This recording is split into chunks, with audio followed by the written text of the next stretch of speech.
I had just moved into my new apartment, a charming old place with creaky wooden floors and vintage charm. The previous tenant had left in a hurry, and I couldn't help but notice the strange, heavy feeling in the air, but I dismissed it as my imagination. On my first night after unpacking, I heard a faint scratching noise coming from the wall near my bed.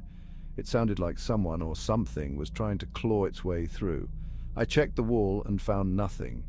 Figuring it was just the old pipe settling, I went to bed. As the nights went by, the scratching grew louder and more persistent.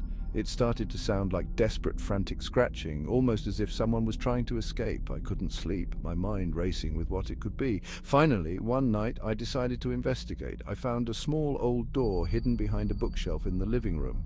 It was almost flush with the wall, and I had never noticed it before. My heart pounded as I slowly opened it, revealing a narrow, dark passage leading downwards. With a flashlight in hand, I descended the creaky steps. The passage led to a tiny, windowless room filled with old, dusty furniture and cobwebs. In the center of the room was an old, ornate mirror covered in a dusty sheet. I pulled off the sheet, and as I did, a cold draft swept through the room.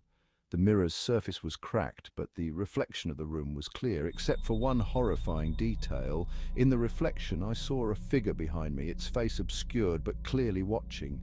I spun around, but the room was empty. Terrified, I backed away, only to realize the door I had come through was gone. I was trapped. The scratching noise grew louder, now coming from behind the mirror itself. It felt as if whatever was in the mirror was trying to break through.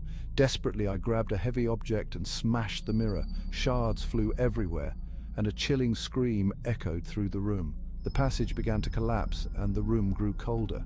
I barely made it back to the surface, and when I looked back, the hidden door had vanished. I moved out the next day. The apartment remained vacant for months before new tenants moved in. They never heard the scratching and saw no sign of the mirror. But late at night, if you listen closely, you might hear the faint, desperate scratching coming from the walls, as if someone or something is still trying to escape.